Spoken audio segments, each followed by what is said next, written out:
आज आपण बघणार आहोत आलू पराठा आपण कशा कशा पद्धतीने लाटू शकतो। इथे मी 3 पद्धती दाखवल्या आहेत। पहिल्या याच्यामध्ये आपल्याला अशी हाताने पारी करून घ्यायची आहे, जसे पुरणपोळीसाठी आपण पारी बनवतो तशी।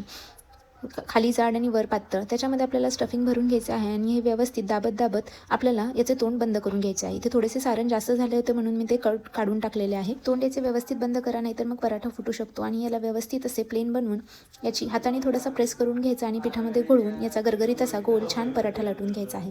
पराठा नेहमी एक साईडनेच लाटावा, म्हणजे तो फुटत नाही आणि तव्यावर देखील छान फुगतो। इथे मी तोच पराठा तुम्हाला भाजून देखील दाखवते। भाजण्यासाठी इथे मी तुपाचा वापर केलेला आहे, तुम्ही तेल देखील यूज करू शकता।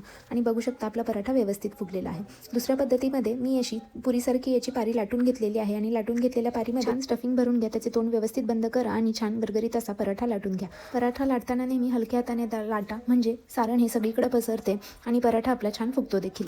इथे तोच पराठा मी तुम्हाला भाजून देखील दाखवत आहे। बघू शकता हा पराठा किती छान दिसत आहे आणि आपल्याला सगळीकडून फुगताना देखील दिसेल। पराठा फुगला की सारण आपले सगळीकडे पसरले जाते। तिसरी पद्धत ही खूप इझी पद्धत आहे, ज्यांना पराठा बिलकुलच लाटता येत नाही त्यांच्यासाठी। इथे 2 समान आकाराचे हुंडे घ्यायचे आहेत, त्याला व्यवस्थित लाटून घ्यायचं आहे आणि एका चपातीवर आपल्याला स्टफिंग हे छान असे पसरवून घ्यायचे आहे आणि दुसरी चपाती आपल्याला त्याच्यावर झाकून साईडने दाबून व्यवस्थित पॅक करून घ्यायची आहे आणि दोन्ही बाजूंनी पीठ लावून आपल्याला याला थोडेसे पसरवून मोठे करून घ्यायचे आहे।